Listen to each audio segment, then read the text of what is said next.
Du bois transparent, Facebook piraté et une IA qui jardine. Nous sommes le lundi 8 avril, bonjour à tous. Voici votre concentré d'actualité scientifique sélectionné par MaxiScience. La différence entre l'homme des cavernes et nous, c'est le résultat de la science. Et ce n'est pas une opinion, c'est de la science. Notre monde n'est pas si moche. Des scientifiques du KTH Royal Institute of Technology de Stockholm ont inventé du bois transparent.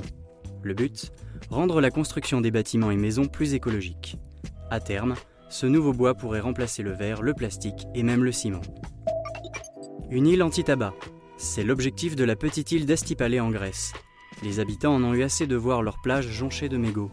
Ce ras-le-bol de la population et des représentants locaux les a poussés à interdire la cigarette sur l'île.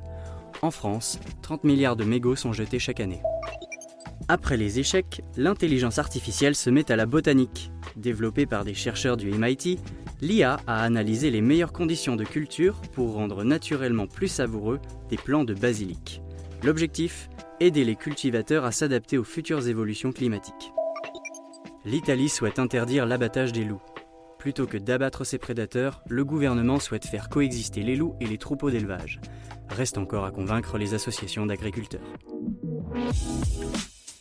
Super, j'adore. Alors écoute-moi bien, je vais essayer d'être clair avec toi. Ouais, génial.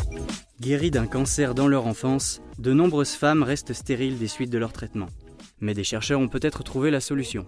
Leurs travaux sur des souris ont démontré qu'il serait possible de développer des follicules de la mère en laboratoire pour permettre une fécondation in vitro.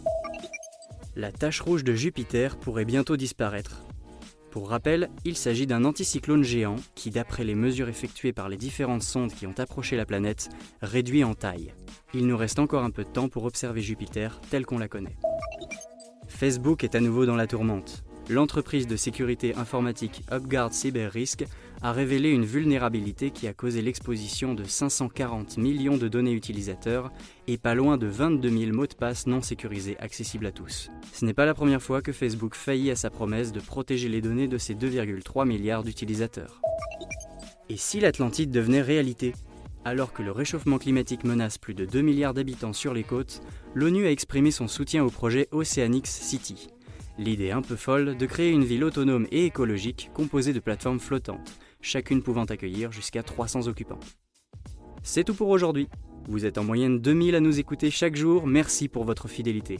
Si vous souhaitez réagir, vous pouvez le faire sur les applications Deezer, Spotify et Apple Podcast. On vous dit à demain pour de nouvelles actualités scientifiques. Voilà. Il ne reste plus qu'à vous remercier de votre attention. Au revoir.